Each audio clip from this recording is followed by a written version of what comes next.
Under public comment, anybody like to make a comment on an issue that's not on the agenda? And fill a speaker card and do so. Somebody wants to make a...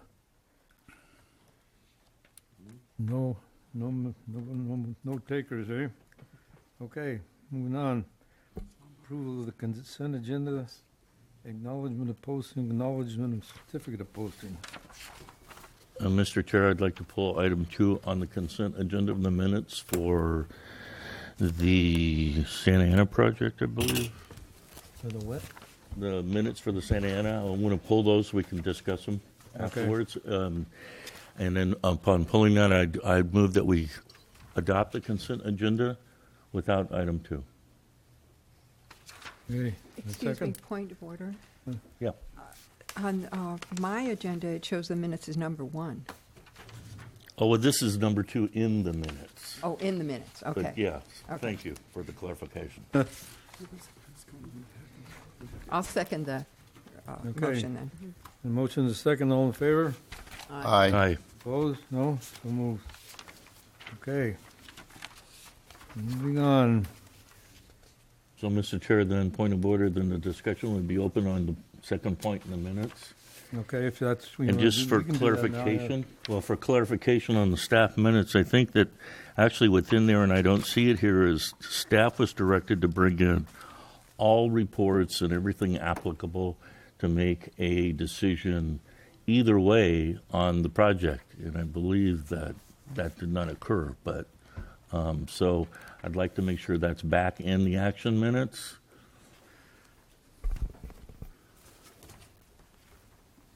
May I ask for clarification? You're saying there's some direction from the bench that was either summarized and overlooked, or that I think it was I think it was overlooked.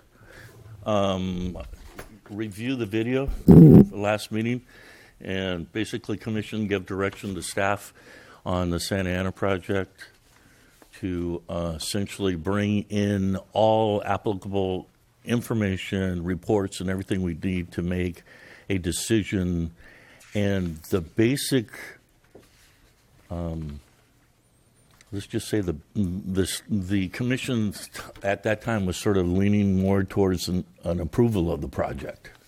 If you look at the video and what we were doing, but we were saying that bring in all information so we could take all action, whatever it was that was needed for tonight. So to skip back to the project itself, I don't want to get ahead of myself, but only a denial was supported, and not what we need to be able to approve that project tonight if we chose to do so, correct? The recommendation, if I recall, was for continuance, sir. Or a continuance if we wanted to approve that's it. Today we've got the recommendation. Well, it's not the item yet, but at the previous meeting, staff recommended continuance for further evaluation. And I guess what you're directing us to do is to review closely the minutes because the tapes, because evidently you believe we've missed a point of direction from the commission. Correct. That should have been reflected in these minutes. It should be reflected in these minutes, and then also the project reports and everything too. The project came in with only a denial, and if we wanted to approve it, it would have to be continued to the next meeting. So we've set back the applicant another 30 days. Again, staff was directed to actually say, bring in all reports and everything applicable to make a decision, no matter what that was, denial or approval. Let's be careful not to get Staff to the only item bring in. at hand. So, Well, staff only brought in, and the only thing that we can work on this meeting is a denial. If we want to, may I want to ask- approve this, we have to move it to the next meeting. Okay? So it's just a point of clarification and a direction specific so staff better understands. So if I fully understand, is you believe there was an omission in the minutes, and Mm-hmm. you'd like the minutes revised. Correct. And in a few minutes, when the item is opened, we'll have discussion items regarding the project itself. Correct. Okay, thank you very much. Okay.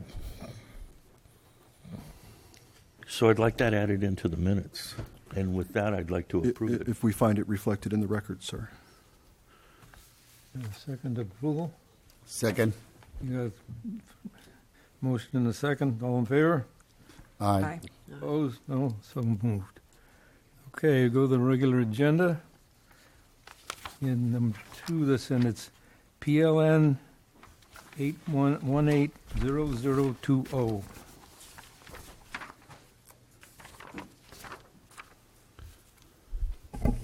Chair Tognazini and fellow commissioners, good evening. Thank you for having us. This evening we have the Lico Minor Subdivision, file number plan 180020, for your consideration. The subject parcel is located right on Fairview Road, across and offset to the north from the intersection with McCloskey. And it's about a half a mile south of Lone Tree and about a half a mile north of, I believe, Santa Ana. The project background, it's a 10-acre parcel with a single-family residence and either hay or some agriculture or fallow, vacant, however you wish to term that. This is AP, agricultural productive zoning, and agriculture under the general plan as well. So the 5-acre minimum lot size in that land use designation and under that AP zoning, would allow a property owner to divide that into that 10 acres into 2 5-acre parcels, consistent with the zoning and the general plan. The future land use, as I understand it, in the long-term future, as much as information we were provided, would be to eventually build a home on the second new resulting parcel. And if we look up there, so this right here would be where the proposed building pad would be in the new parcel. As you can see, it kind of splits. This would be where Anthony and Lena Lico would like to split it. I drew this in on the aerial. But as you can see, the current existing subject parcel has, a primary residence and some accessory structures. Not much in the way of landscaping, so defensible space is provided for under the new California state fire codes. And if we can look a little more closely down right here, we can see where they have an existing well, and they are proposing water line easements over to where you'd find the new structure or the new single-family home, if and when it gets built. And in addition, there are some water storage tanks. And down here, I believe, you've got San Benito County Water District supply lines, which the district had recommended, if you desire to extend it to this parcel, since it serves on this side. An extension is drawn in by MH Engineering here. About 25 feet would be dedicated to right-of-way along Fairview. And as you can see, or can't quite see, right down here at the corner off the property, there's a pump. I think it's a pumping station for San Benito County Water District, but it's not. It will not affect this proposal in any way. Let's see. So let's take a look at this. So we've got, as you can see from the vicinity aerial map here, the district is in either agriculture or residential. So you've got some residential here on roughly 5-acre lots. And down here, it seems to be 1 to 3 with a few 5-acre lots in across Fairview. So, and to move forward. So there is...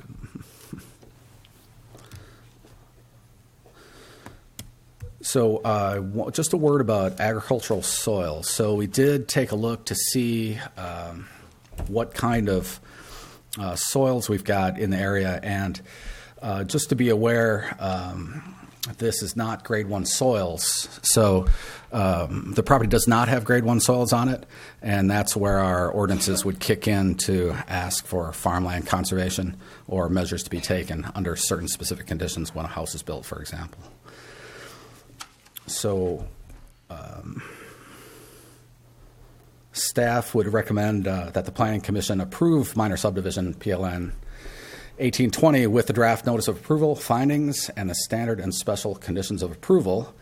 I'd like to note that the peer agencies, responsible agencies, have reviewed the proposal. Fire, streets, Department of the Department of Environmental Health, and Public Works have looked at the intersection, for example, and so the standard conditions addressing septic suitability for the soils will be, invoked for this project. Okay, any questions, Commission? This is the map of Grade 1 soils. So, Okay. Okay. Is that a drain area, that kind of light blue? Because I noticed here it looks like there's sort of a little this area? creek. This area? This would Yes, be. yes. This is the only, the closest incidence of Grade 1 soils as mapped by the 1969 soil survey that we use for our GIS layer. So it doesn't really cross the property lines. In the interest of full disclosure, we found that the Farmland Monitoring and Mapping Program, let's see, it does include that, but it's locally farmland of local importance. I think the actual, where are we here? The actual site is on Fairview. So it's right about here. Here it is. This is the site right here. So while it's locally important, it's important to note that the site itself won't really change a lot from what you see here. I expect it to remain vacant with a good deal of hayfield even after the structure is built many years down the road, as I understand it. And in addition, the AP zoning as a property right allows homeowners to both split the property to 5 acres, but also to develop with a single-family home. That is certainly a permitted use of the property. Thank you. More questions of the Commission? Okay, we opened up the public hearing. Anybody like to comment? Questions?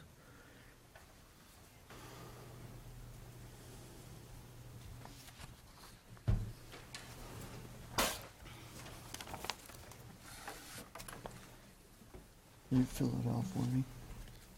Richard Betancourt, 4140 Southside Road. My only question on this property is I noticed it had a well on it. Does it have boron in that well, or does anybody know? I know they have blue valve, which would solve that problem. That's the only comment I have.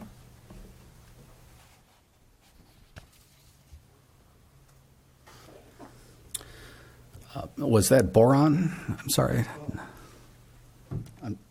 Yeah.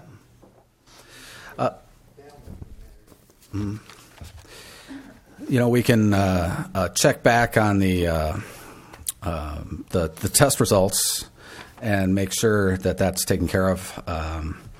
We feel confident about the soils in the area, that they'll be able to handle septic systems. The site does have access to several kinds of water. So they have wells on the site, blue valve access, and as mentioned, the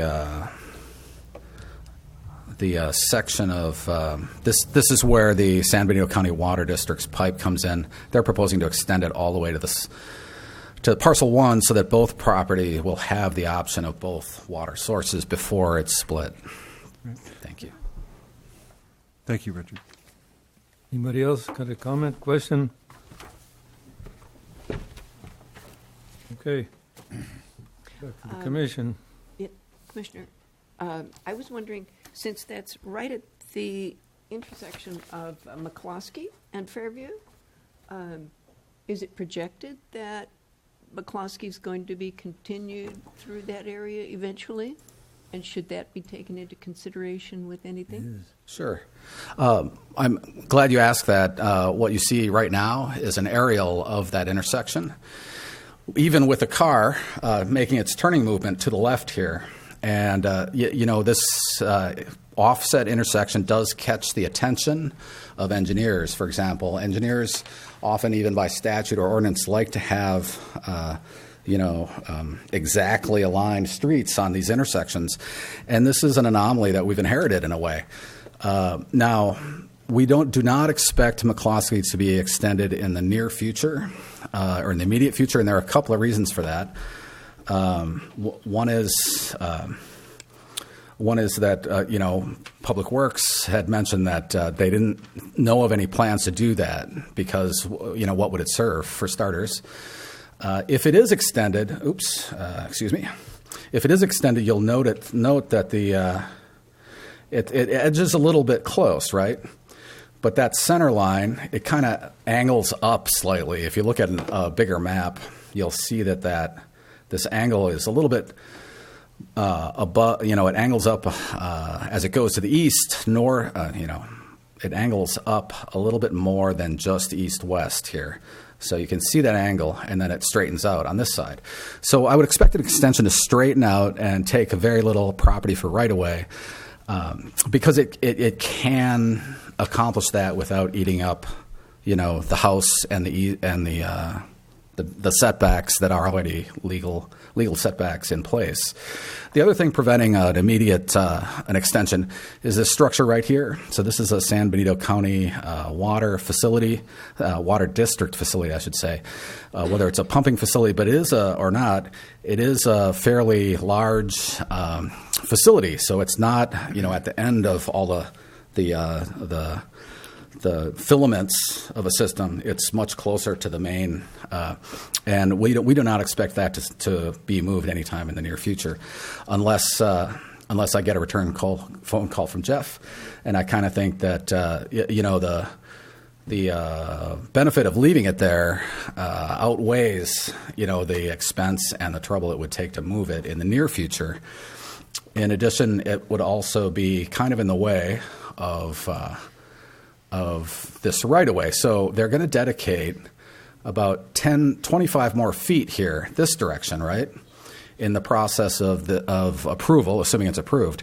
And that would kind of, if it were extended south or the whole right-of-way, they could dedicate the right-of-way, but the road, Fairview, it may be improved and expanded to some degree, but it will probably... I suspect they would delay doing that until they have a viable alternative for the water district in mind and the money to pay for it. Yeah, thank you, Mr. Felsing. Thank you. But to the Commissioner's question is, should the McCloskey Road be extended eastward? Both properties, as presented in the applicant's proposal right now, are configured to take new driveway access easily from that street, and they would be able to retire their points of access, should they wish, from Fairview. Any other questions? I've got one. It's a pleasure. Mine's more practical. Yes, sir. And more specific.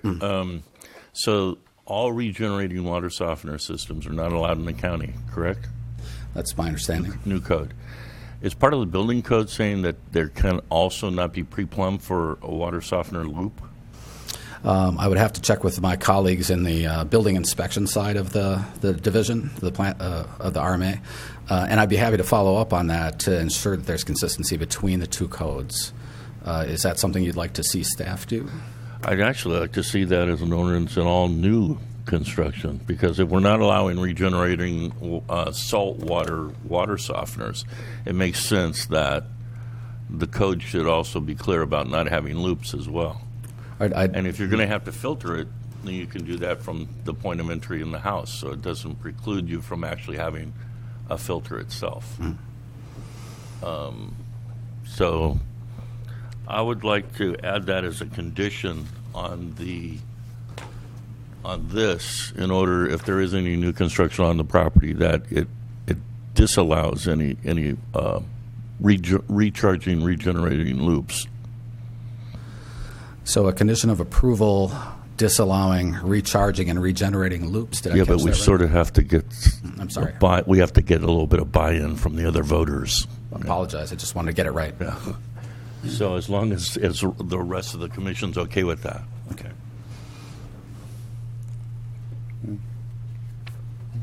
Well, in San Juan Bautista, Do you want to make a motion? It's not a big. in San Juan Bautista, the problems that have occurred with the salts from water conditioning has been horrendous. And if you've got so many homes that have these pre-installed, ready to go, then it's human nature to plug into something that's going to make your hair softer when you get out of the shower.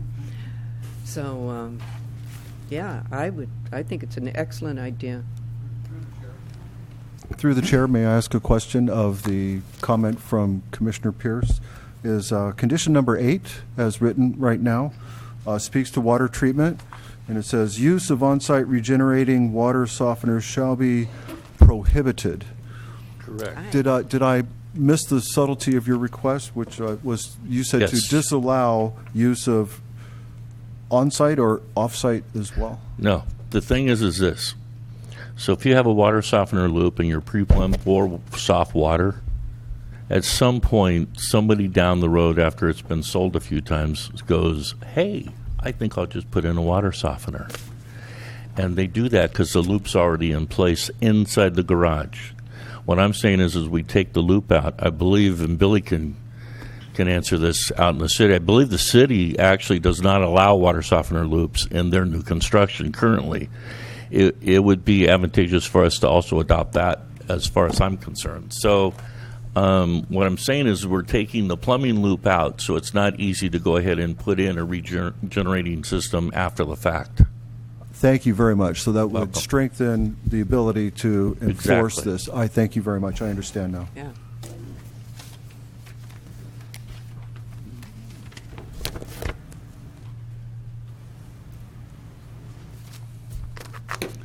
Somebody gonna make a motion, or?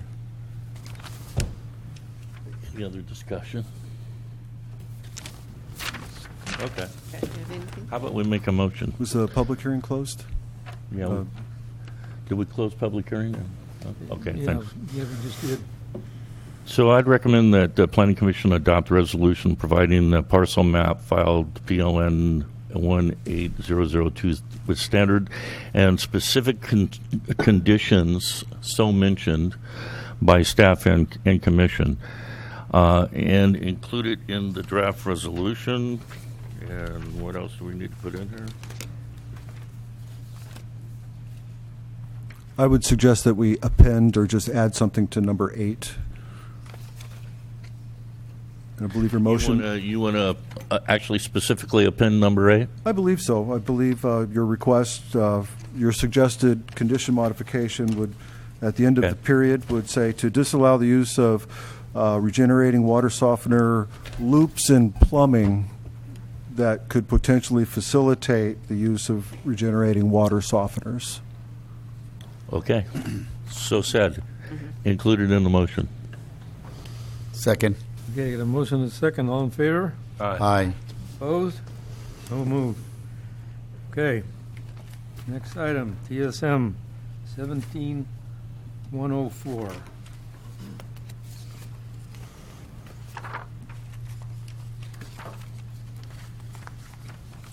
So, thank you, Chairman Tognazzini. This item this evening will be presented by Richard Felsing, project planner, but also I'll be a party to the presentation, and it'll probably be both of us speaking to the matter this evening. So I hope it doesn't seem too much like across the room, but thank you. Again, this evening, Chair Tognazzini and fellow commissioners, we bring before you Major Subdivision TSM 17-104, alternately referred to as Spring Meadow Estates, or the Stotler/Williams, Mr. Stotler being the applicant and Ms. Williams being the owner of the property, as far as I understand it. So a little bit of background of the project. This is a proposal to divide a 20-acre, 21-acre lot, vacant field in Hay at the moment at 1735 Santa Ana Road. So the proposal is to subdivide it into 21 to 1.2 acre parcels. There are 16 proposed parcels at 1 acre and 4 proposed parcels at 1.2 acres. They're single-family residences. They would be on-site septic but served through Sunny Slope water supply.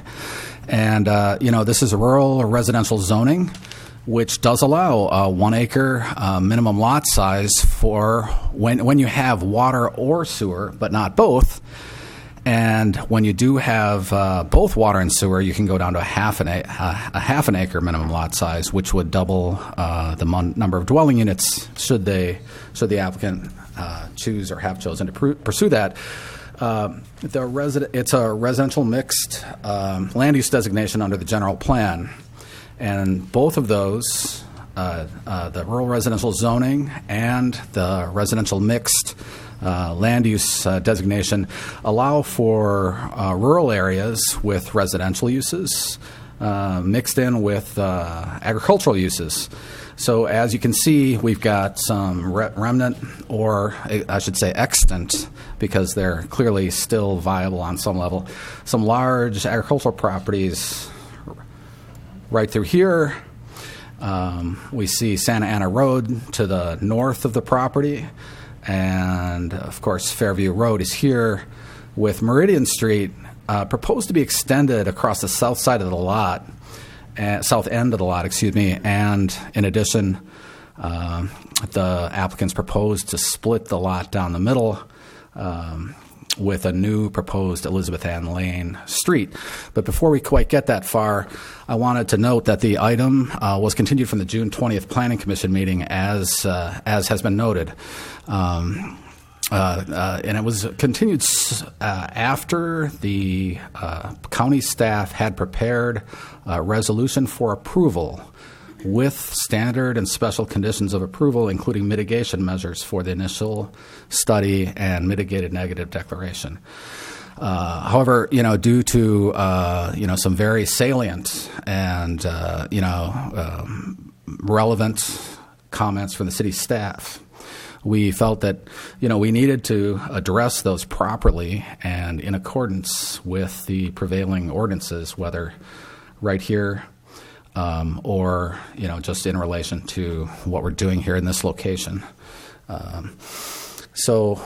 Again, what you're seeing on this, I want to just point out what you're seeing is, this is the Hollister city limits over here, and we've got some high density stuff right in the city, and some more ag stuff on the other side of Fairview. But in between, we've got the kind of residential single family lots that are allowed in this rural and residential area. So it combines both where there are infrastructure, public infrastructure, and services, water and sewer services available. And the general plan does address both of those, the zoning and the residential mixed land use designation. The general plan both address those 2 points. This is the site plan, as you can see. So just to run through it quickly again, we've got Santa Ana up here, the proposed Elizabeth Ann Lane down the middle, single-family lots, building pad, septic leach fields on every single one of these, and a detention basin as well. Pretty, straight-up standard stuff. And this is the proposed extension of Meridian Street, which ends right here.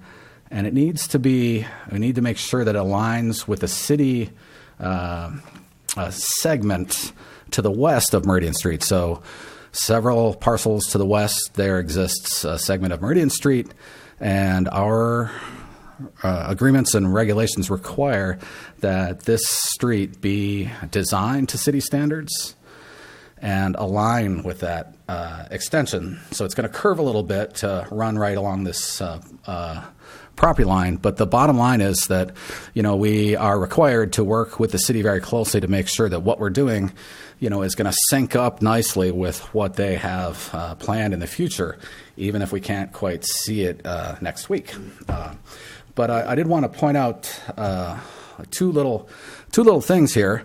So even under the existing zoning, rural residential zoning, there is a clause that says any development will be referred to the city for comment and consultation. That's any project will be. So what I mean to say that is if these single-family homes on a 1-acre lot, consistent with the zoning, this other aspect had to be consistent with the zoning. And if we had taken it for approval last week, people could look at this and say, why are you taking it for approval until you've talked to the city? And we just needed to do that in a measured pace. And that's why we made that request last week. Also, of particular and specific note, the residential mixed general plan land use designation does state that intensity of development will be directly proportional to the level and availability of public infrastructure and services. And the city's position and the county staff has nothing in evidence to support, the idea that, septic sewer service would not be available within the sphere of influence or what they're calling the HUA, the Hollister urban area. It's basically saying that if you're going to be consistent with the general plan on this point, that the intensity of development will be directly proportional to the availability of public infrastructure and services. And the city's legally position, is that within the HUA, sewer service is available to every proposed development, and the general plan does have language that kind of locks that in. So what we're doing just in bringing this up for denial is to, request the Planning Commission's insight, request their insight and guidance and leadership so that county staff can properly move this towards approval. So we would like to see this project adjusted in response to the city's letter and to the county's comments. County staff would like to move this towards approval, but to do that, we do need, to speak first with the city and then with the applicant, and then speak to them both together so that we can identify which concrete steps both the applicant and the city are willing to take and what that might involve. And so that's really our next step here. And I'm sorry to get a little detoured here or to go into that kind of depth early on. But again, here you see the vacant field, or a hayfield, I should say, really, it's not vacant, with some scattered trees and 25.09.40 rural residential under intent. It says intent.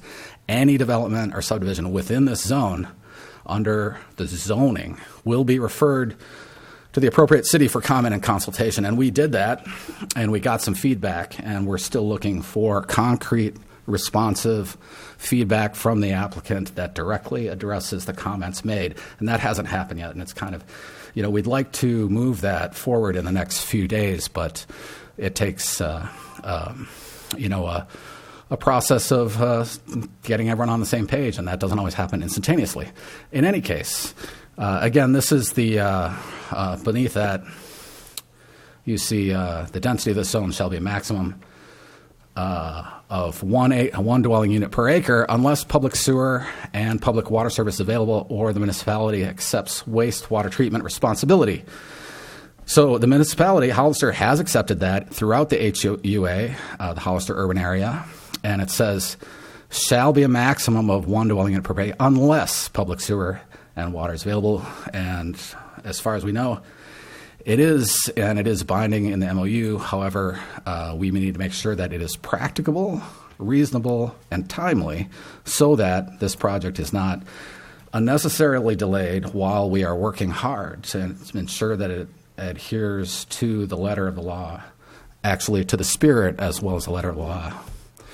And again, this is a view towards the northwest from the Meridian entrance to the property. residential mixed urban uses where circulation and utilities exist. Now, one could argue that the pipe hasn't been laid yet, right? But neither has a street, and you don't get circulation until you can go all the way around the block. And just in a very practicable, reasonable manner, we've got a lot of dead ends. Meridian Street will not go through. It'll just be extended the length of the lot. And so at minimum, I think the city's reasonably asked that the foundations be laid for a synced up street network that isn't offset, that doesn't have to, So we're planning on the same page, essentially. Yeah. Thank you, Mr. Felsig. I was Yes, sir. wondering if I might jump in for a moment. Okay, go ahead. So there's a bit of an irony here, is if you look at this 20-acre project on its own as a county parcel, say it was much further east or south on a rural residential property, it really meets the county development standards of 1 acre minimum. It's got a public water system, a road, gutter, and it could enter into those agreements. Doesn't have anything environmentally egregious, or have to go over a river or anything like that. So on its own, as a nice square, looks like it meets county standards. But in all real estate, it's location, location, location.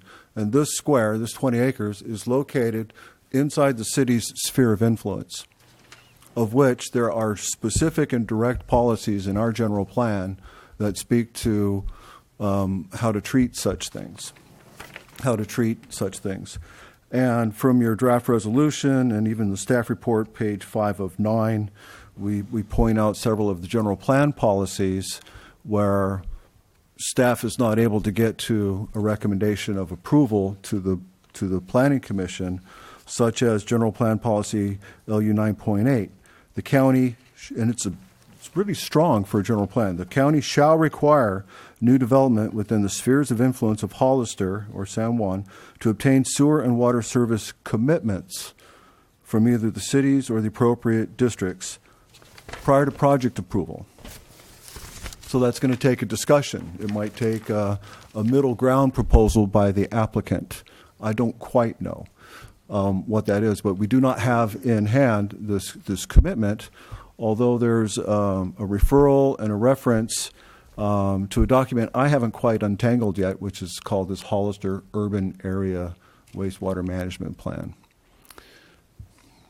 And there's, I've heard that document itself is the commitment, but also that document's not reflected in the county's general plan itself. And if the pipe is also 1,300 to 1,500 feet west of the property, even if you call the document a commitment, I don't know how the property would be served. So simply, and we might do better with an applicant's presentation or question and answer versus us just going on ad nauseum. But staff has presented to you, unfortunately, a resolution for denial of the project because we cannot recommend. We do not see how we can make the subdivision findings for several of these environmental reasons. And it's not just that we're trying to ask the Planning Commission to do city things here. Our general plan document really differs and has some specific things here. Like within the Hollister urban area, all wastewater shall be treated at a central wastewater treatment plant. All right, well, the proposal before us is for on-site septic. So there's two things here. There's one, the largesse of these issues is one where a planning staff member would normally say, all right, let's huddle, let's work on this, let's find an alternate design, let's get these people, let's see how we can, achieve those goals, achieve your development goals, be consistent with these plans. But part of the continuance here was July 18th, we need a continuance only to the next meeting, let's go. And at this point in time, conversation's not ripe with us to have worked out those compromises or to find an alternative design. We like to work with applicants to help them achieve their wishes and their improvement desires that are consistent with the general plan. We're not finding that at this moment. In fact, This HUA, the Hollister Urban Area Plan, is rather complex, even though it's been in place and a document for several years. I've only been here a year and I'm learning of it. And I have a large meeting even scheduled tomorrow where I've got the water districts and the city, our LAFCO representative, just so I can understand and learn what the expectations are on the implementation of documents that say wastewater shall be treated at the plant, but yet the pipe's 1,500 feet down the road. All right. So let's take that out for a moment. If we had a condition of approval that says, well, connect to sewer, well, that would also be on the applicant's burden to build a 1,300, 1,500-foot pipeline where a street hasn't been constructed yet. And then when you do such thing as extend public sewer this far across undeveloped land, what do? You basically incentivize development. So the environmental ramifications of extending that sewer right here would cause us to have to evaluate a much larger area in between. So just doggone it, this one's kind of complicated. But with what we have on the table right now, where we recommend to our best of our technical ability, is this consistent with county codes, we can't get to that recommendation. So with that, we can still respond to a few things, but I think we kind of want to close on that, maybe offer the applicant an opportunity to speak, or we can go through our resolution. And as you have seen, and the applicant will share with you and their representatives, they have placed before you their own draft of a positive approval. Looks like a county planning department planning resolution of approval, where they suggest findings and evidence for the commission to consider, and they suggest, to the best that they could, conditions of approval. And that's before you. That's presented by the applicant, will be spoken to tonight. Staff does not support that. We believe, should the commission wish to entertain an approval on this project and give us direction for how some of these particular findings can be made, or the interpretation from the Planning Commission is that, we should interpret these this way. We ask for the continuance so that we can show our math, so that we can come back with a staff-prepared county ordinance, county resolution that represents your direction, and that we can vet that with the proper environmental review. Along the way, though, what we might find is that the applicant says, hey, I might suggest making 1 or 2 changes to my project to try to meet the in-between. Right now, we've had, with the short timeline of just getting here to July 18th, we're here with the same plan. We don't have, the applicant maybe hasn't had the opportunity to say, what if I laid in the street a sewer pipe so that when sewer does get here, all these properties can connect. And when they connect, I can even subdivide further into smaller properties. And maybe at that time, the city wants to take it in its own jurisdiction. But due to this timeline, the applicant hasn't had that opportunity to meet halfway or to sit at the table. And barely the county has had opportunity to sit with the city just to talk about this issue on a macro sense, because it's much bigger than Mr. Stotler's property here or Elizabeth Caldwell's property. These policies that are in the way affect a lot of real estate. And so that's why we had a discussion as best we could with the city, is because it's not just this one project.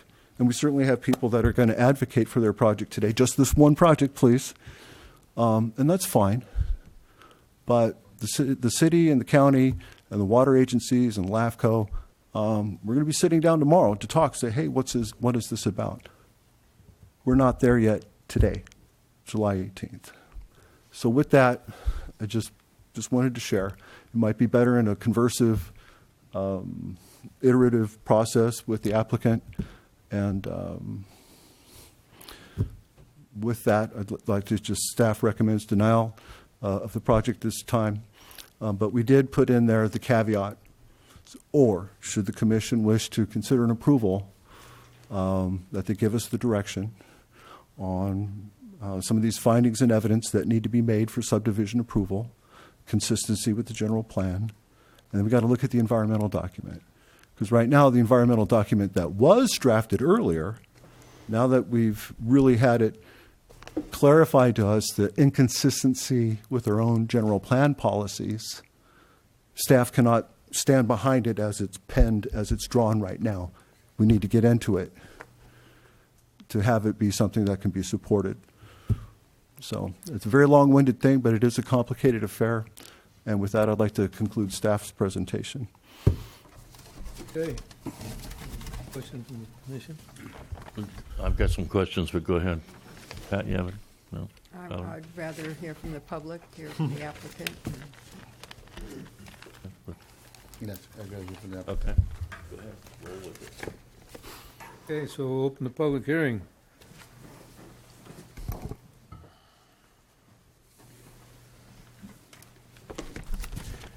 Good evening, Chair Tognazini, members of the Commission, Anthony Lombardo on behalf of the applicant. Pleasure to be back in San Benito County tonight. My wife always insists on coming with me so we can have dinner at Hardeen's on our way home to Salinas. So I'm going to be as brief as I can tonight so we don't miss the last seating. I have to say, I've been doing this now 36 years, and I've never seen a staff recommend denial of a project because they want to see the project developed at 6 or 8 times the density that's been proposed by the applicant. I have to say that's a first one for me. I have to say I'm concerned by a couple of things. Mr. Pierce mentioned earlier in the public or in the comment about the minutes, his questions about the minutes. I also want to mention, I put that in our letter, that I'm surprised by the staff's statement about not being able to meet to discuss this. We actually had a time set up to meet with the city and the county staff, which was canceled at the last minute, and then apparently the city and county staff met without informing us sometime after that. So had we been invited, we certainly would have been happy to attend the meeting and have a discussion about the project and about why we didn't think it was appropriate to develop this at 8 times the density that the county zoning ordinance allows. And let's start with that. We can't do what's being asked of us. You can't approve a project at 6 or 8 units an acre. It's not consistent with your general plan or your zoning. And so we are applying for a project, and the environmental analysis was done on a project which is consistent with the underlying zoning of approximately 1 unit for every acre. Staff has mentioned in its somewhat curious recommendation for denial inconsistencies with policies in particular, and I don't know, I apologize for it's being kind of last minute. If you can put on the thumb drive, if you can hook me up here. I'm not a real technology expert.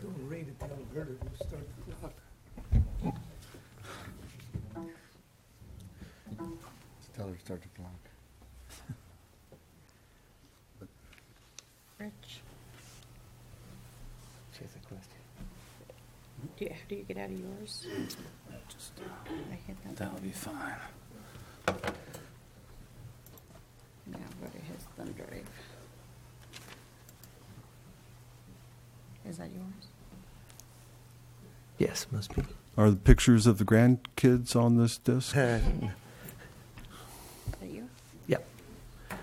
The staff mentions in their staff report the policy, their conclusion that the policy is inconsistent with, or the project is inconsistent with this policy. And if you see, the policy says it is the policy of the Board of Supervisors to discourage, and the important part that the staff leaves out in their synopsis, urban density subdivisions in the unincorporated area.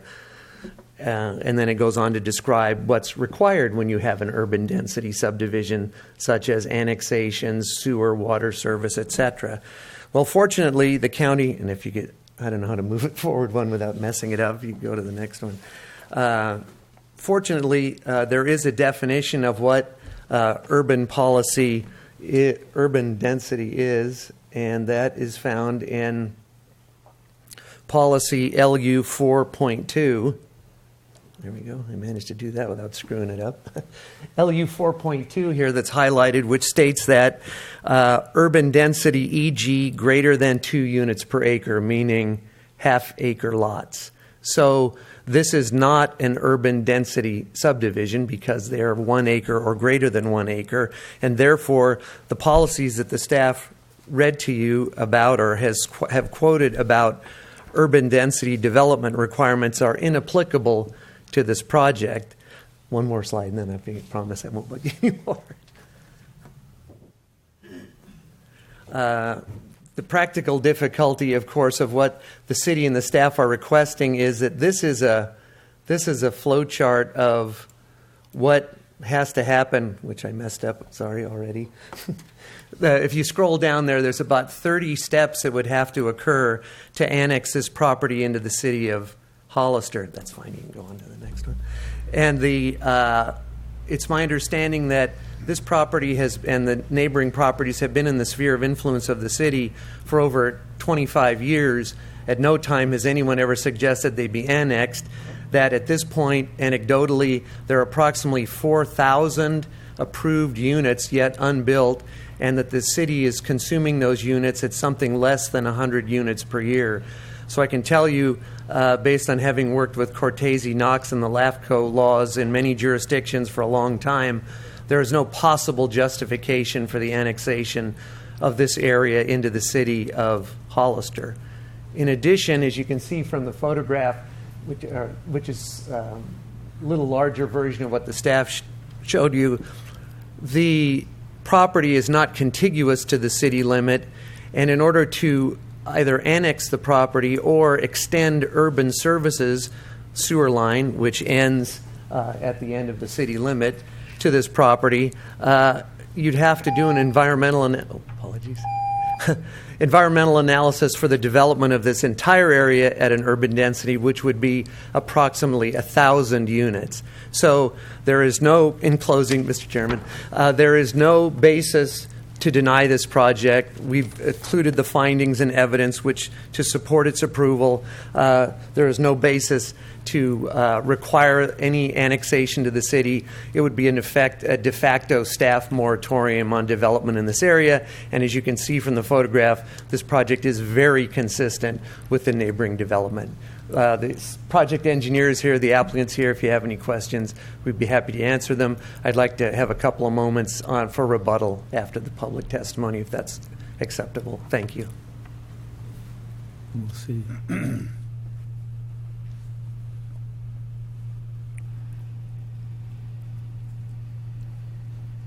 Good evening, Mr. and Mrs. Commissioners, members of staff. For the record, I am Scott Stotler, and Ann Williams is over here with me. We're the applicant on the project.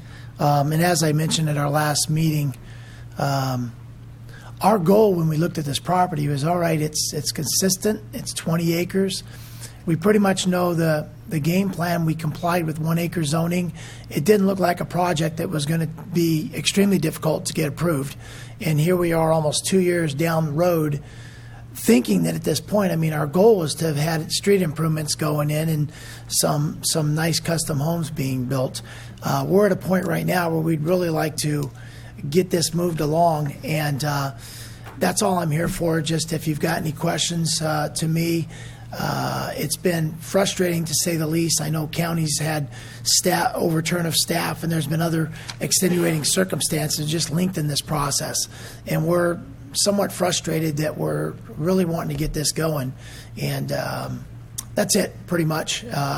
And we'd like to see if there's a chance the commission could make a motion tonight to be able to get this approved so we can move forward. And anyway, thank you.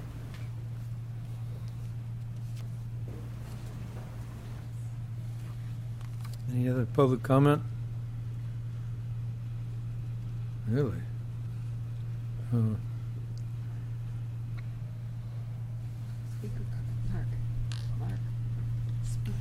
Good evening. My name is Roger McDonald, and I was the previous property owner that sold to the current applicants, Ms. Williams and Mr. Stotler.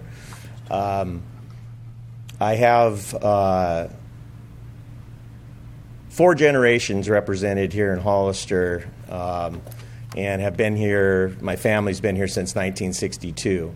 And those 4 generations represent real estate professionals, general building contractors, and developers in this community the entire time. I would ask for forgiveness now if any frustrations come out and I say anything that is offensive to anybody. I will do my best to be a good boy here. I can tell you firsthand that this is a side note based on some of the comments that I've heard. A sewer line to that property does not mean that you get to put sewer into it. I survived barely. I had to go into another field of work because of our sewer moratorium that we had in this community for many, many, many years. And I had to change my line of work. I went into property management and got out of building, and it was a direct result of the issues with that situation. I'm happy to tell you that I'm back at it again, but it was a very difficult time, and that was tough. So, a sewer line doesn't mean that everything's going to be okay and you're going to be able to build. There's other things that can come up. I'll move on. I'll try to be brief and get to the point. I would have loved to have developed this piece of property. My father and grandfather, and we purchased this many, many years ago, and it was hopes of continuing on building in this community and being a part of this community and having something to develop and build on down the road. I had to make a choice here lately. And the choice was that I had to let this piece of property go and let it move on. And the reason I'm standing here and I'm frustrated is because exactly what has taken place in this process, I followed the process with Mr. Stotler and Ms. Williams. And I had the resources, the ability, the knowledge to develop this piece of property myself. However, knowing and having been a member of this community, having been involved in both the city building departments and the county building departments and all of the staff changes and everything that's taken place in this community, I knew the challenges that were there. And although I could afford to do this project and could finance it and could make everything happen, what I couldn't do is handle the delays that I figured, because of my knowledge, were going to happen. And this is where I can't mince words. The city was brought to the knowledge of this project 9 months to a year ago. They had all that time to respond on this project and to bring their concerns forth to Mr. Stotler, Ms. Williams, and their staff. And they didn't do that. And there's been lack of communication. And the project is set for months and months. Please close. I will. And, I can go on, and I won't. But I simply want to say that this is a great project. Mr. Stotler and Ms. Williams they're committed to using local builders and subcontractors. And I think they're going to do a beautiful subdivision, and I think that the commission should send a strong message to the staff that they need to do things in a timely manner, and show them that they're not going to, they need to do what they're supposed to do and get the job done, not make people wait for a year and then bring up all this stuff that's going to delay them even further. It's real money and real challenges. Thank you.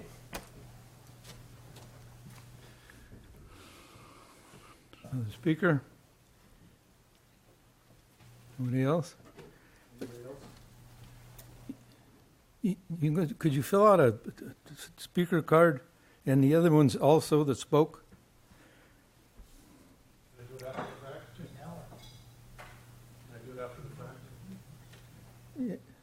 Well, we just got a record of it, that's all. Want me to do it now? Yeah, whenever.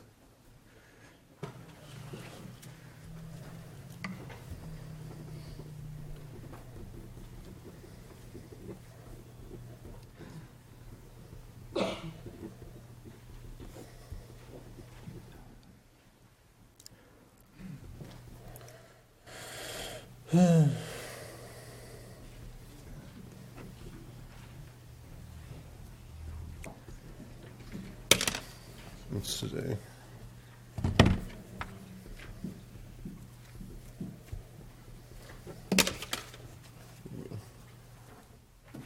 My name is Mark Dixon. I'm president of Venture Estates Mutual Water Company, which is an adjacent property.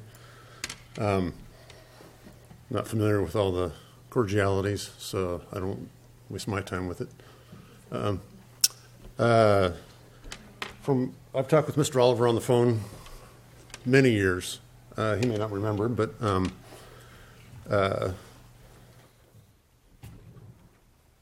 my perspective is I wanted a buffer of 5-acre lots between his development and our development. Yeah. Huh? He's on the wrong Huh? project. Wrong project? It's coming next on the agenda. Then okay. Then I'll back off. Okay, anybody else like to talk to this issue? Okay. It's all right. I heard you, so. I couldn't find this on the map, so. No more speakers? Okay, close the public hearing. Back to the commission.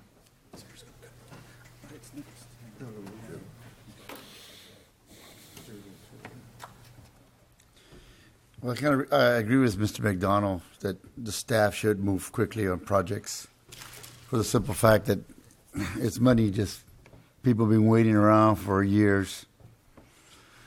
And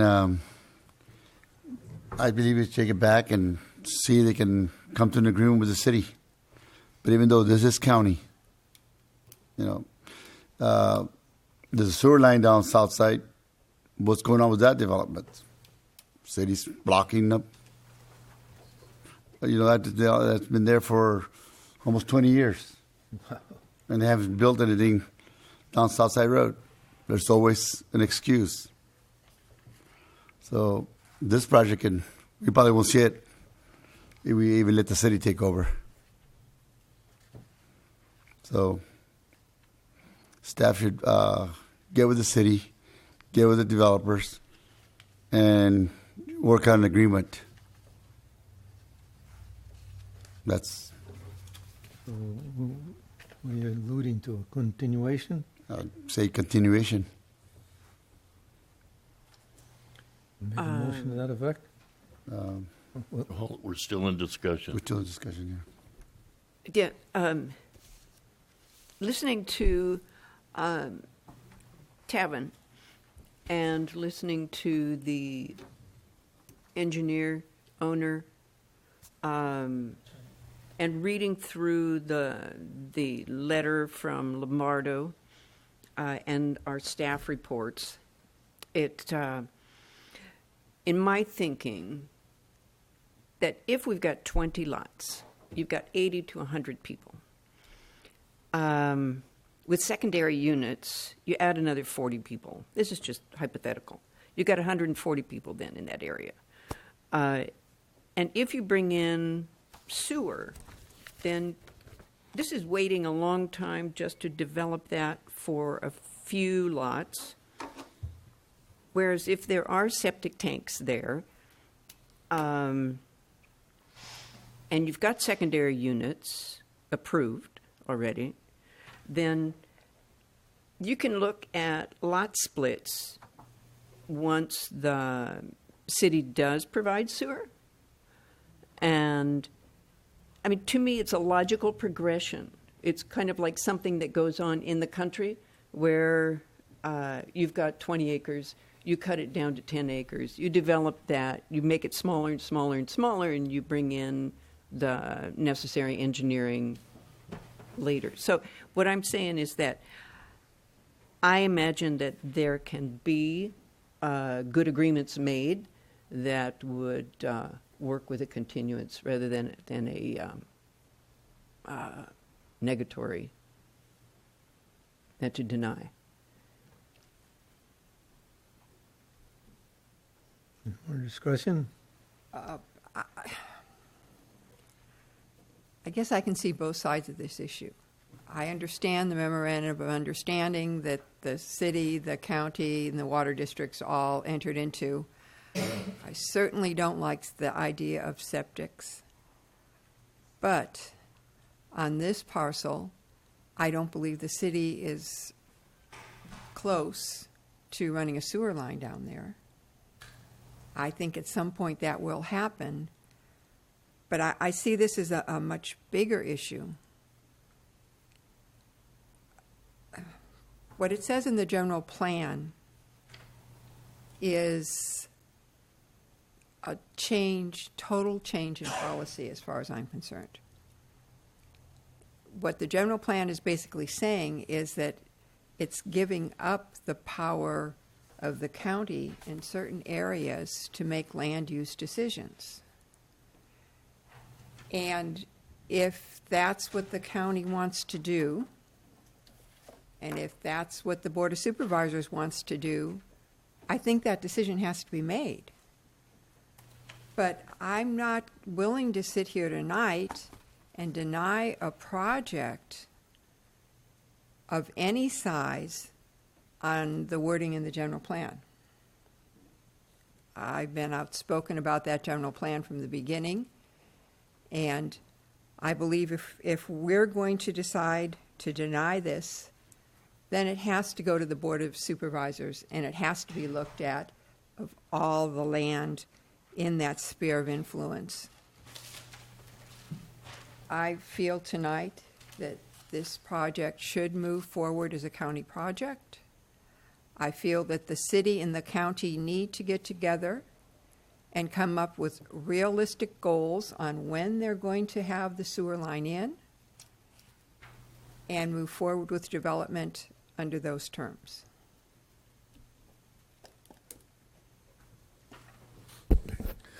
Okay, I've got several issues on this. I helped write the general plan for the city. I was a city planning commissioner when that happened. I was on the first one as well. And the sphere of influence lines radically changed within that period of time. And the city is now currently working on a revision to the general plan. So one of the doubts would be, is this even part of the sphere of influence under the new general plan the city might be working on now? So that's one consideration. Another one is the value. If you look at the map, everything around that area is all conforming housing. When you put non-conforming housing next to anything, it's non-conforming to whatever the existing housing is, you're going to affect the value of those properties. So all of those neighbors would be affected monetarily with probably the biggest investment they've ever made in their lives. So that's another one that I've got problems with. The other one is just to be clear, the attorney, Mr. Lombardo, got up and said, well, you'd have to annex this. I think under the county, we could probably do and Tavin might have to hear me out on this one, you might be able to do a PUD with a specific plan to be able to allow a non-conforming use and density to go into something like that. But that's going to be a bit of a stretch. It's going to be 2 or 3 or 4 years. It's like creating a new general plan just for this particular lot. I don't see that as being practical. Now, the only given part of it under general plan PFS-1.10, it says extent practical. And I think that's the given right here on all of this between the city and the county, because the city limit line is a half a mile away from this project. And without Meridian and the growth on Meridian, then the sewer line wouldn't even be all the way over to Santa Ana Road. The only reason that sewer is there is because they started at Meridian and Benchmark went all the way over with the Brigantino Ranch and took it with them. And that's been sitting out there forever. I built the house on Gardenia Lane, which is right on the edge of this, in 1980. And I had to put in curbs and gutters because it was in the city sphere. That was 1980. And Benchmark just got out there. So how much longer is it going to take to get out any further and annex all that core group? So I don't think it's, I mean, you can say the fringe of the city limits, but it's not really fringe. It's like Pat was saying. It's time frame. That city sewer line may never go out there, or not in my lifetime anyway. I'm not planning on dying too early either. But I just don't. If the city stepped up today and said, "Okay, fine, we'll throw a sewer line in there, annex everything, we'll take on all the cost of everything," then I think they can call the ball on this. But right now, this is still city jurisdiction, and I think we need to be practical and follow the spirit of the general plan and the cooperation of the two groups. That's why 2 or 3 years ago, I tried to get all the planning commissions together to sit down and talk about these long-term issues every year, or every twice a year or once a year. I think this project needs to be looked at as basically a county project, and we need to move forward with it because it's conforming to the neighbors, it's conforming to the county general plan, and I don't see services being out there anytime soon. On the corner of Hillcrest and Fairview, the Churchill property's been trying to annex into the city for I don't know how long, and they haven't been allowed to do that, and they're contiguous to the city limits. So LAFCO should allow that immediately, but that hasn't happened, and that should also be part of the overall annexation for that whole block of like 1,000 units, I think the attorney said. There's also one other big issue. Meridian has got a very deep swell, an offset, and it has a creek. And all of that's going to cost a ton of money, and there's not going to be any project that's going to be able to pay for that unless you group that entire area up and put it all in as one element to where you could pay for that. So I'm not sure that Meridian is going to be continuing on as well. So if we stop that, essentially what we're doing is we just said the M word, okay? We just said moratorium. We said from now on, anything in the sphere of influence of the city that has county jurisdiction now has to stop and cannot be built until it's annexed. That to me says annexation. That to me says restriction of landowners' rights. And I think that's just wrong. So sorry to take your time, but that's how I feel about it. So I would move that we continue and move towards approval of this project and whatever staff has to do to bring back in order to seek that approval. And that's the motion. Second? Chairman, I'm sorry. Did you give yourself an opportunity to speak if you wished? No, I'm all right. May I make a comment? Yes. May I? Through the chair? I really think what I've heard here is an opportunity for a win-win-win situation, really, where if we can work with the applicant on a compromise, which might be, laying a pipe that's ready for when the item comes, or laying out parcels in such a way where right now they meet the 1 acre county standard, but yet they're laid out in such a way that they might divide into 2s or 3 at a later period of time, absolutely adding value to the property, each one of those property owners, or even the applicant right now. Okay, but with the 1 month continuance, we weren't able to get there. And there's still some macro stuff that we're trying to work out here. And so I've heard a lot of direction here. It's not our preference. In fact, it's a lot harder work for staff to come up and bring a denial. Generally, it's a lot of work, and they get appealed to planning commissions or applicants that sometimes say, oh gosh, I'm going to withdraw because I really don't have a proposal. So a continuance, right? Because it was kind of off the table for staff to say, let's not talk about it July 18th because we're not ready. But with what we had, we presented the recommendation for denial.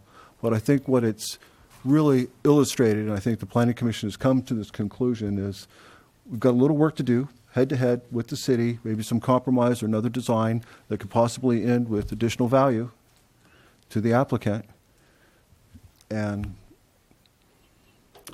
that's just my editorial, to be your motion and your discussion. Thank you.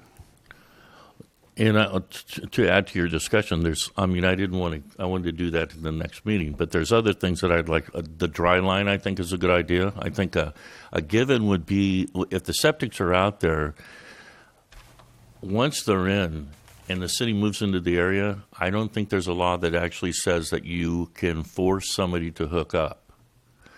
So what I would say is, let's deed restrict each one of the parcels and say that if and when city sewer line is available, they must hook up. And at least they're purchasing the land knowing that that is there. Now that works with the city and helps the city. And, we'd have to run it by the city, see if that's okay with them as well.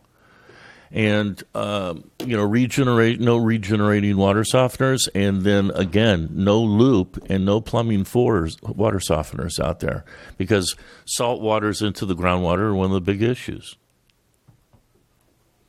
So there's other details out, but we haven't gotten to the part of approval to allow those conditions to come in. But thank you, through the chair. Thank you. It's very constructive because I can work with council here, sit with the city here, and say, how can we find that leverage or that trigger so that the day that would come in the future when the public utility infrastructure is here, that you use it. Some of these pockets of county right now are very resistant to that because they've got perfectly operational septic systems, and they'd rather not pay an extra bill per month for a sewer connection. Sure. So that's some of the resistance. So blame them. So your point is very well taken on that. If the pipe comes, how do we get them to use it? So I think I kind of hear that building into a motion. Well, we already have a motion on the table that says we continue and you work towards approval and bring the reports on everything we need in order to fulfill that after speaking with the city and everyone else. I second that. Okay, you got a motion and a second. All in favor? Aye. Aye. Opposed? No move. Okay. Want to take a little break? Yeah. Yeah. Okay. You already set a date? We already set a date. I want to step in there and talk to Continue you for next month? Yeah. No.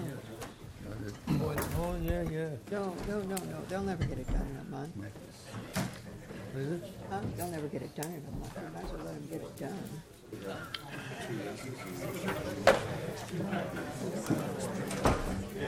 you're a director. And then we can get it in there.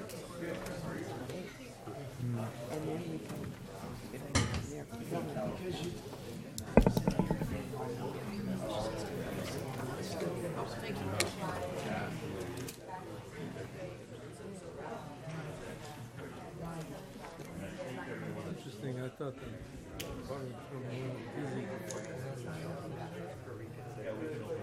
I mean, he's not carry on. I mean, the proposal for us to just go override staff, that doesn't work. Yeah, no. And I mean, you can't. Not back in his intelligence people. You can't have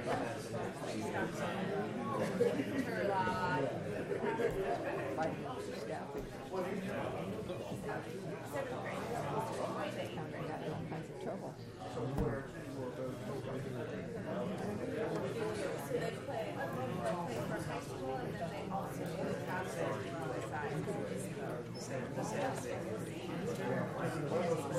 Next one's going to be crazy. Is that what all this was? Yeah. Yeah, because moving. nobody. Yeah. Okay.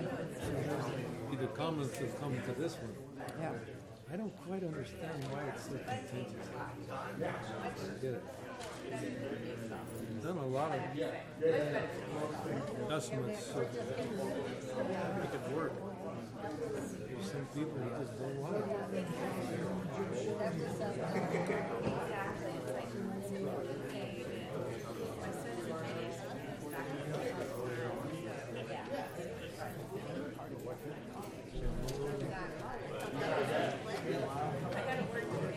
A little leverage out of that. Yeah, exactly. That's why they got the IR approved. Because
right in the forehead.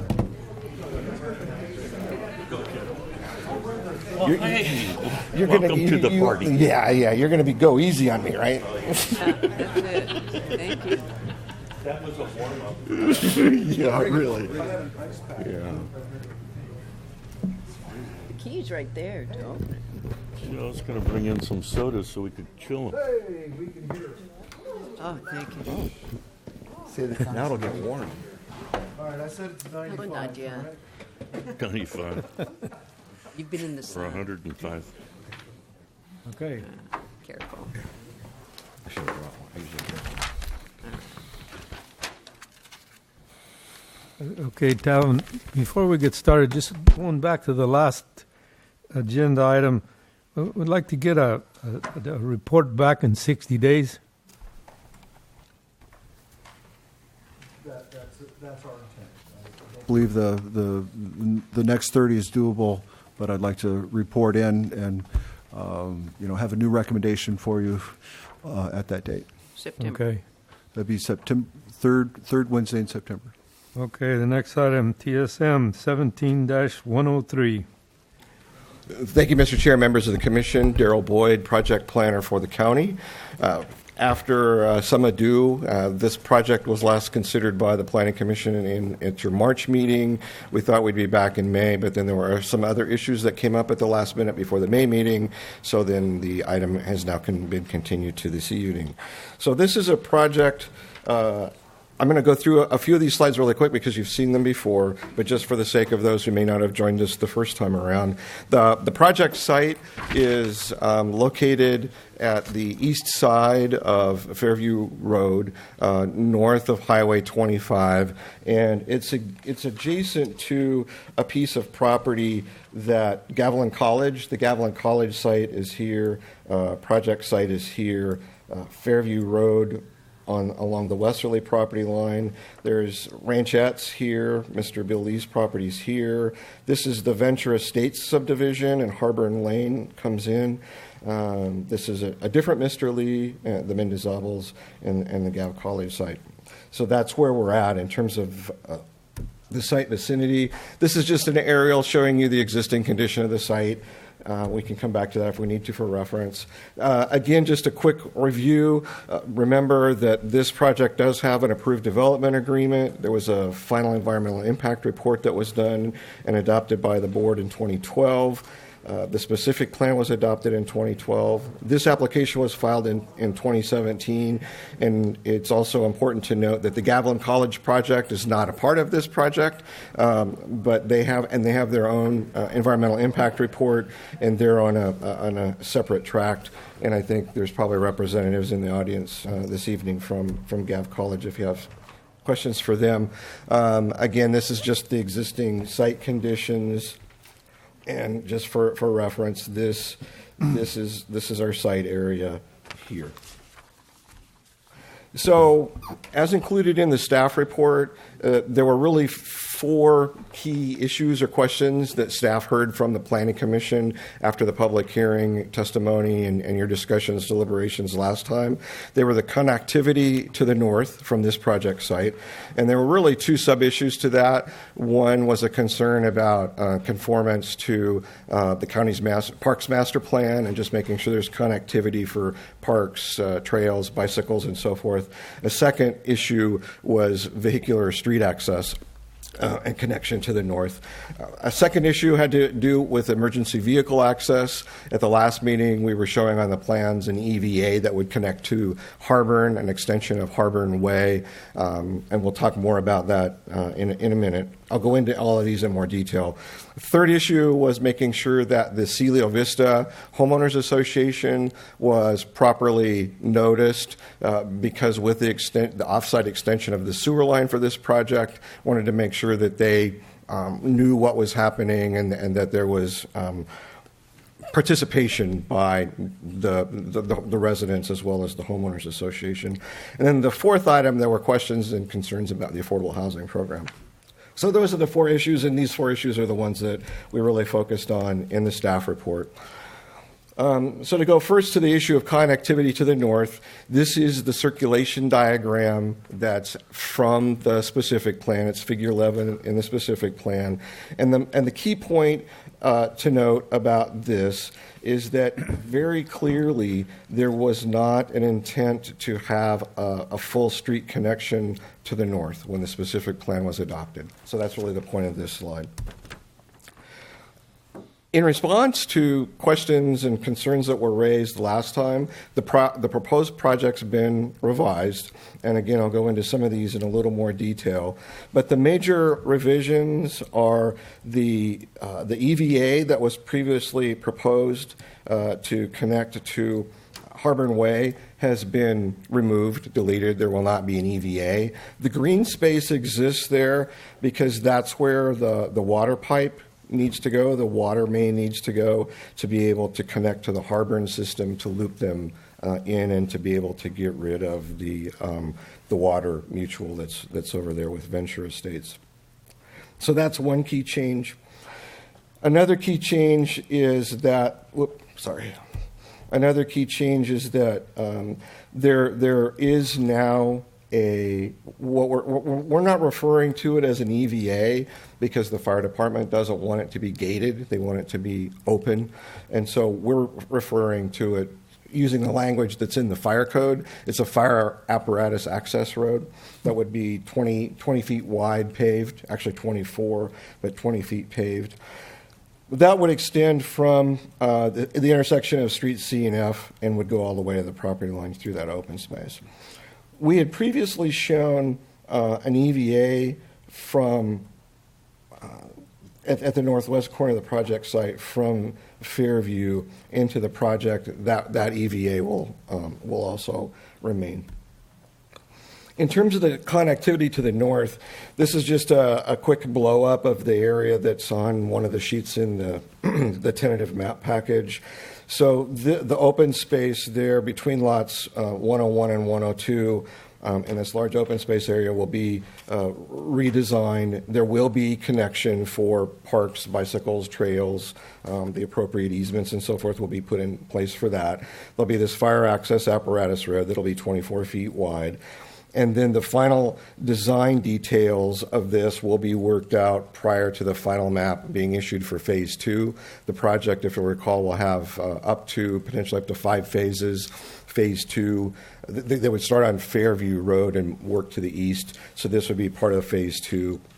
And then prior to the approval of the final map that would show the details of this open space area, that will go to the Parks Commission. There's a condition of approval that requires it to go to the Parks Commission for review before approval in the final map. With regard to EVA, as we said, Harborn Way has been removed. Another piece of information that's changed since we were here before is that the applicant and Gavilan College met with Caltrans representatives. And contrary to what we thought or understood previously, Caltrans will support an EVA access to connect from this project, through the Gav College project, down to Airline Highway. And that EVA, for those of you who know where Dan Drive is at in Ridgemark, it would be just opposite. It would be just opposite of that. As we said, there'll be this fire apparatus road that's retained at the northwest corner of the site, and there'll be another access stubbed to the north between lots 101 and 102. So essentially what this means is that with the primary access off from Fairview, in the future, assuming everything builds out, there would actually be 4 access points to the project. Fire code only requires 2. This is from the specific plan. This is figure 13 in the specific plan. And I included this just so that you could see that this is the EVA that was analyzed and included in the EIR as well as in the specific plan. It may not have exactly this alignment once Gav College finalizes their plans, but essentially it would run down that easterly property line. You know, some of you that are really familiar with the site, you know, there's a driveway that's already there that accesses a couple of houses that sit over here. And there's already access from that driveway down here to the Gov College site. So that's what Caltrans is allowing them to use, continue to use for EVA purposes. What Caltrans will not support any additional access to Airline Highway from the Gov College site other than that EVA. So that's something that's different and new information from the last time. Regarding the Celia Vista HOA notification, again, that was a concern that was raised by the commission. We reached out to the HOA board president, and she was very gracious. She was actually out of the country, and Roberta responded to me in an email and answered some of the questions that we had. And the bottom line is that essentially, and some of this again is discussed in the staff report in more detail, but the bottom line is that the HOA's decision-making process is outside the county's control or the applicant's control. But we have conditions of approval to make sure that that the project does notify the HOA and provides proof of that outreach to county staff so that we make sure and can know that it's actually happening. This is just the sewer connection slide, which if we need to, we can refer to it. The last point, Mr. Chair, was with regard to the affordable housing program. And again, the affordable housing program was established as a part of the specific plan, and the details of how it can be carried out and implemented are included in the development agreement, and what the applicant's proposing complies with the DA and the specific plan. The concern that staff took away from the commission was regarding the size of the units. And the fact that they would either be 400 square feet or 640 square feet. So we provided some information in the staff report, and then I also handed out to you the top sheet has errata on it for a couple of conditions, but then attached to that to make it a little more legible to the commission, there are colored copies of the exhibits that we used in the staff report, so that you can hopefully see them better, read them better. But what those illustrate, and again, those are illustrative, those are not something that's being proposed, but they illustrate sort of within 400 square feet, you can accommodate a studio size unit. Once you get up to 600 square feet, you can actually get a unit that's got a full a separate bedroom from the living room, a full kitchen with all the appliances and so forth.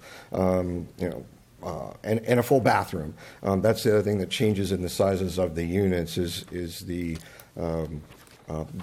fixtures or the facilities, I guess, that you would be able to accommodate in the kitchens and the bathrooms expand as you go from the smaller to the larger units. So, Mr. Chair, staff is concluding that the vesting tentative subdivision map that's as proposed this evening with the revised plans is consistent or in substantial conformance with the development agreement, the specific plan, the mitigation monitoring reporting program, and the EIR, as well as the Subdivision Map Act and the county subdivision regulations. Again, we gave you the errata sheet. There's two conditions that staff is proposing to be amended from the version of the draft resolution that we sent to you. In condition 27, there was just a typo. It should have been lot 79 instead of lot 70. And then condition 37, we pulled out the language that we had last time and put some new language in there that we all think collectively is better. This has to do with the relocation of the existing ag water pump from out of the Fairview Road widening and expansion. The applicant is going to make about 1,900 square feet available on site to be able to, at such time that the water district wants to move it, to have some extra space to accommodate the relocation of the pump, because its actual relocations outside really the jurisdiction of the county or the applicant outside of control. So staff's recommendation is to adopt the draft resolution as amended, and to approve the vesting tentative subdivision map, including standard and special conditions, which would include the environmental impact mitigation measures as included and adopted in the mitigation monitoring report. So I'd be happy to take any questions. Mr. Chair.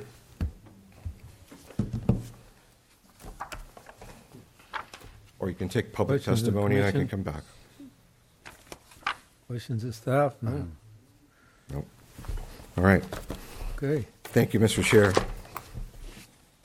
Let me just get back to maybe that one. Thank you. Okay. So now, any questions, comments from the commission? No? Okay, we'll open the public hearing. Anybody wants, you got a speaker card? We have Mark Dixon. Mark, wake up. Your turn, Mark. Sorry, changing on the fly. Reintroduce myself. I'm president of this mutual water area.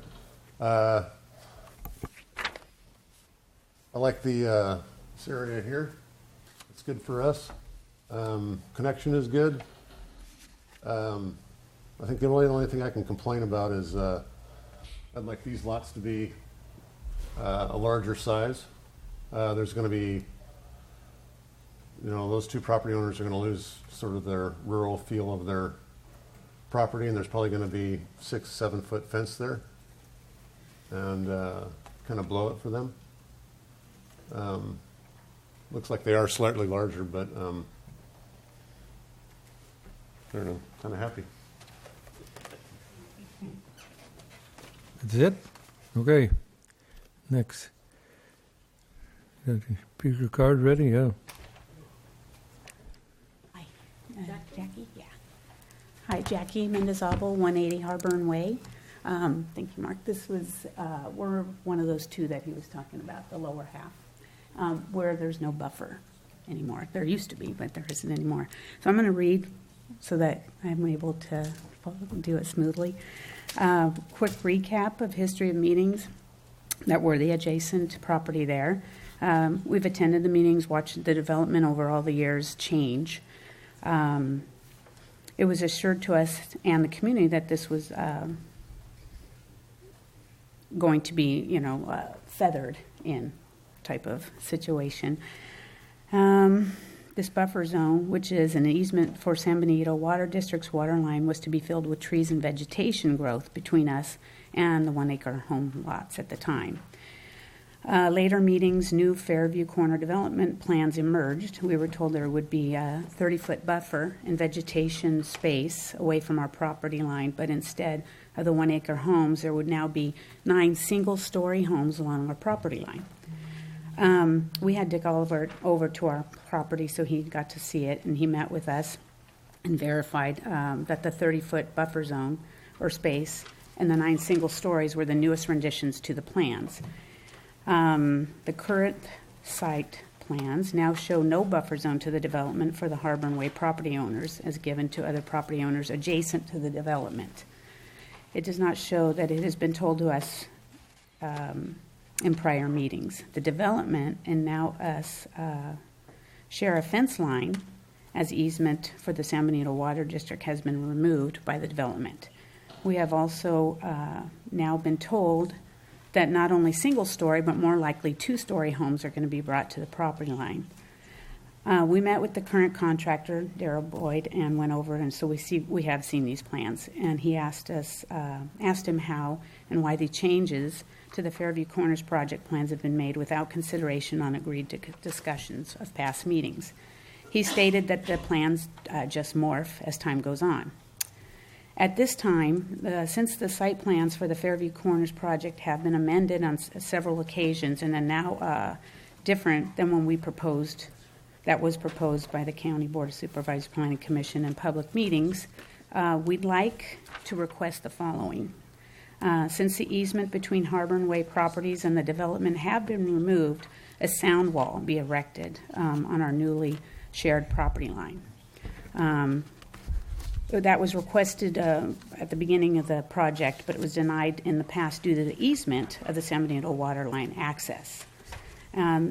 This will help mitigate some of the noise, lights, and sound of the neighbors, maybe being 2 stories, and giving us that fishbowl effect that we don't want people looking down on us. Let's see. This is the Santana one. I just wanted to give you an idea of that. And that would be We're right on the property line right there, so this is what we would be seeing. And would like to continue to have some kind of privacy since we've been out there for so long. Also, Okay, a closing statement. Okay. That's basically it. We are asking for some kind of a sound wall. That's the bottom line. Just to be considered for that. Okay. Yeah. Thank you. Next speaker.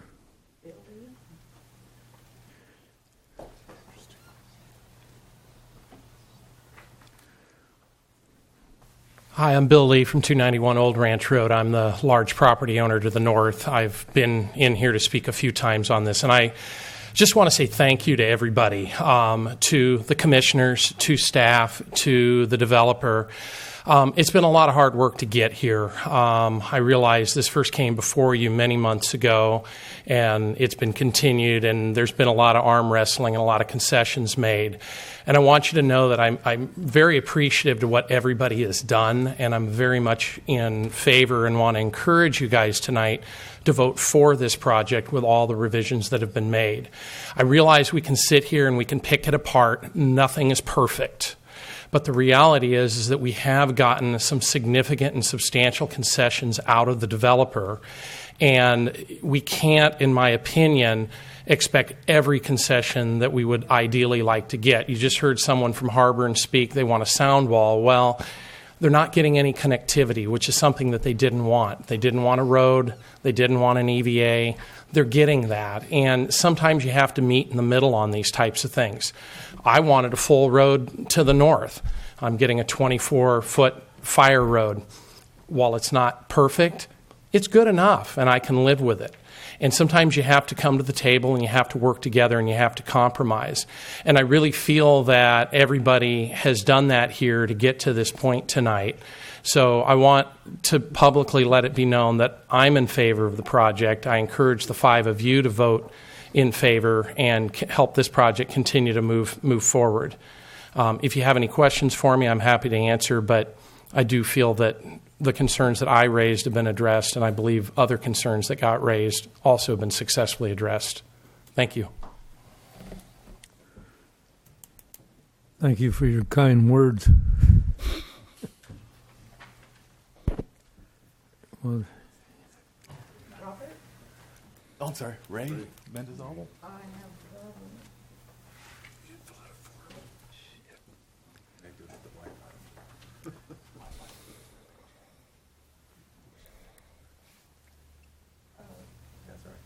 He can fill it out a little later.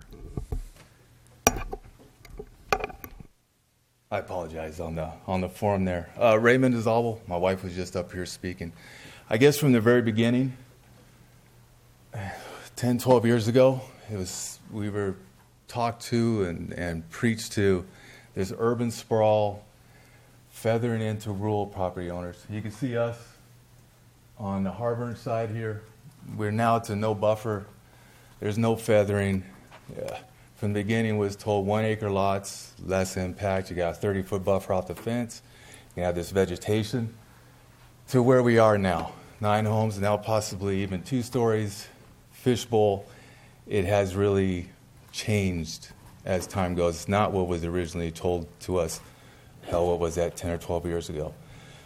The only thing that's stopping the urban sprawl this way is our property line. So now we're to the point of sharing it.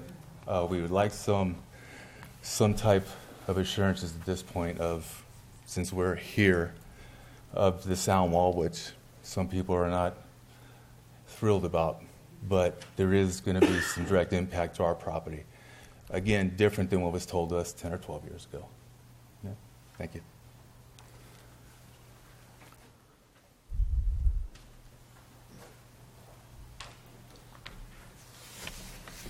Thank you, Mr. Chairman and members of the Planning Commission. I'm Dick Oliver from the developer, who have been working on this project for 20 years. And I do want to thank the staff and the members of the public who I've worked with over that time. I want to say, first of all, that at no time did I ever represent to anybody that we were going to have 1 acre lots along there. That may have been discussed in some of the early meetings, but That was never representative. Frankly, Ray and Jackie, I'm surprised. I came out and met with both Ray and Jackie a number of times, at least twice. The last time I went out there, we met. It was very cordial.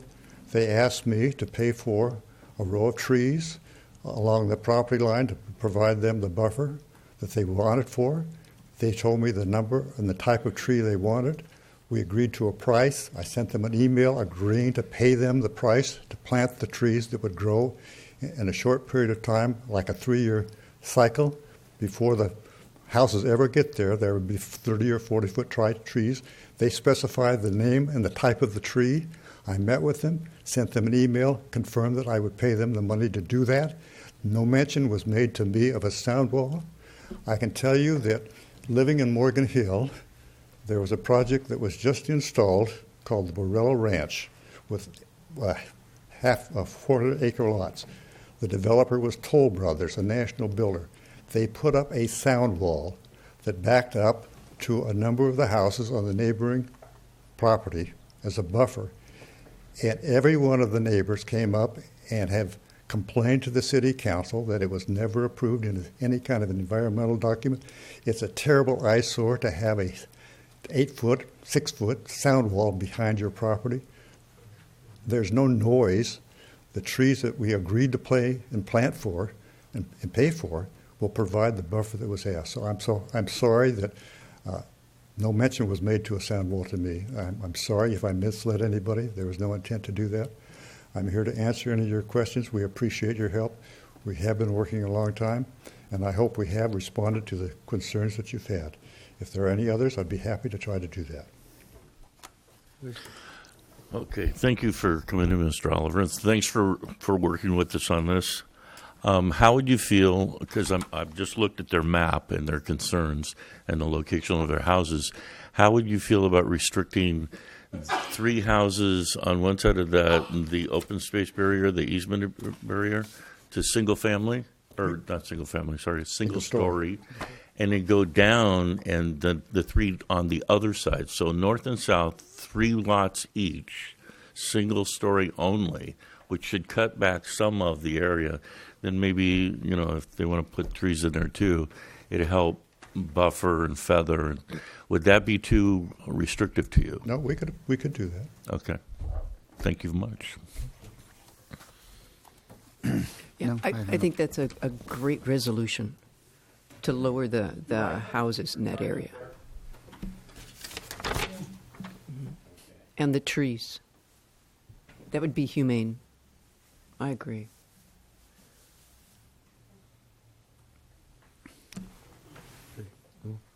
Mr. Oliver, on the affordable housing. Yes. How do you plan on fulfilling? Sorry. How do you plan on fulfilling that? Well, the plan has always been, both in the development agreement and in the specific plan, and as discussed very early on when those processes were before you, there were going to be accessory dwelling units so that we were complying with a need for single people, faculty members, students, elderly people who could live in the homes and be close to Gavilan College for one thing, but they are not separate detached units. They are accessory units which are now supported by the state law, which is requiring every city to be able to allow to do that, so that you can provide some affordable housing for single people and young adults and others who now have no place to go. And so that's the plan, and the plan is to do that on a phase-by-phase basis. And we have lots that are designated that are larger lots within each of the phases, which would accommodate the various sizes that are proposed and committed to and required. But you plan on building them with the subdivision, is that correct? Yes, they will be built with them. Yes, we will. Okay, and we have to. We have to comply. As Phase 1, as example, Phase 1 has 3 accessory dwelling units. In Phase 1, we'll have 3. In Phase 2 will have 4. Phase 3 will have 3. Phase 4, 6. Phase 5 will have 4 for a total of 20. And they will all be built on your property. None Yes. will be built on the Gavilan College property. Is that correct? No, not on Gavilan College. We had talked about that as a possibility, and there were some complications with Gavilan being a public entity or quasi-public entity to build that and have it open to other public, other than they could build it for their students and for their own faculty. But to open it up for everyone would be a little more difficult for them. So we felt that we couldn't rely on that to comply with our obligation under the development agreement. Okay, and then the size of those units, are we still talking about 400 square feet? Well, yes, we are. We're talking between 400 and 600 square feet, which is the limit, which is the size, the largest we can put. I mean, set forth in the agreement. Because they're not separate units. They are accessory units. So they're attached to or part of another, but they have to have a separate exterior door. They have to have an ability to have all the amenities that are stated in the development agreement and in the definition of an accessory dwelling unit. So they have to have a bathroom, they have to have a sink, they have to have a stove, they have to have at least a half refrigerator. The larger one would have probably a full refrigerator. And they could either have to have a sleeping area, and they'd have the area for dining. And the illustrations that we provided to you show all those facilities or amenities within the sizes that you have. They wouldn't be appropriate for a family of three. They wouldn't be appropriate. They'd work well for a single person. They'd work well for a couple. And that keeps the pricing down, which is why it's the affordability portion that we're trying to reach. And when we look at the state requirements, that's the concern that we have. Okay, and none of these units then will be standalone. No, they will not be standalone. Okay, all right, thank you. More question? No? Thank you. Thank you. And Sir. Speaker? Mr. Oliver, is that right? I'm sorry. Okay, I just want to get the terms correct. Is it affordable secondary dwelling? Yes. And then accessory dwelling? Are they one and the same? They're one and the same, yes. Okay. Yes. Okay. Thank you. Speaker card. Robert?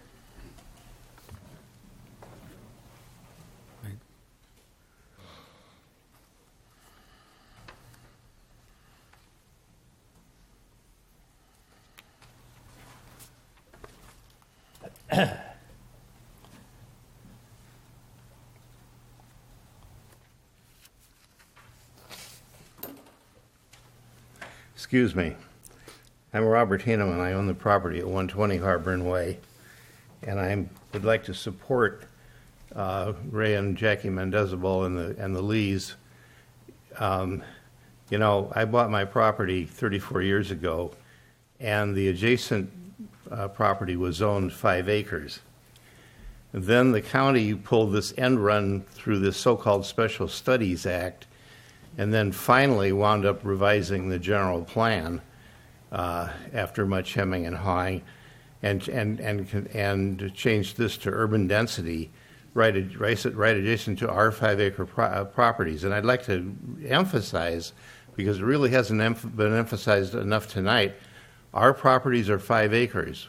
We have animals, we have uses that are totally incompatible with urban density.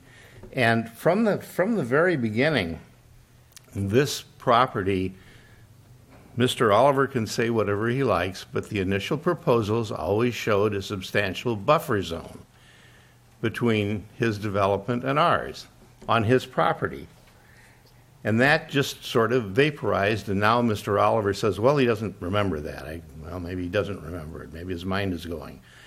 But that was always the plan. So here we are, and we had to fight to put a stop to the connection between urban density and 5-acre parcels. And we've always asked for some kind of sound wall protection or something, the Mendezabals have. And you know, people are saying, well, you know, sound wall is not a good idea. I'm simply going to say I support the Lees and the Mendezabals. If they want a sound wall, I think they should get a sound wall. There is a related issue that came up tonight that since I've spoken on this before, I didn't expect to speak tonight, but at the meeting tonight, Mr. Oliver approached me and made the statement that I'm glad to see the connection go away to Harborn Way, but it's based on an easement that's been there since I bought the property. It's jointly owned by all 18 homeowners. And that easement, Mr. Oliver now claims, has expired somehow.